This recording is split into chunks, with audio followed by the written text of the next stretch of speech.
এই কলাগুলো আজকে আমি পাকাতে দেবো। গ্রামের বাড়ি গেছিলাম, ওখানে কলা গাছে আমাদের বাগানে অনেক কলা হয়েছিল, তো দুটো কাঁদি পেড়ে নিয়ে এসেছিলাম।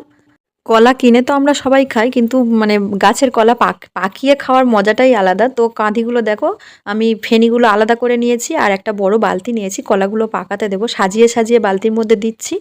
আর মাঝখানে আমি ওটা দিয়েছি কার্বাইড। ওটা দিলে কি হয়, কলাগুলো মানে গরমে কলাগুলো পেকে যায়। আর মানে দু কাঁধি কলা পুরোটাই আমার সাজানো হয়ে গেছে। আর আমার ছেলে দেখো উপরে দোলনা চড়ছে, মানে ও খুব মজা পাচ্ছে কলা, যে ও তো এইরকম দেখেনি যে কলা বাড়িতে পাকিয়ে খাওয়া। কলা সবসময় কিনে আনি, ও খেয়েছে।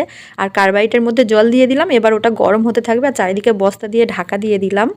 আর অন্যদিকে মা বলছিল যে ওর উপরে সবেদাও নিয়ে এসেছিলাম, সবেদাগুলো পাকাতে দিতে। তো বলছে ওই গরমে গরমে সবেদাও পেকে যাবে, ওই জন্য মা সবেদাগুলো তুলে দিল। আর এই দেখো দুষ্টুটা খুব মজা করছে। তো এই দেখো কলা আর সবেদা বালতির মধ্যে দিয়ে ঢাকা দিয়ে দিয়েছি, এবার শুধু পাকার অপেক্ষা। আর এই বালতিটা আমি 3 দিন পর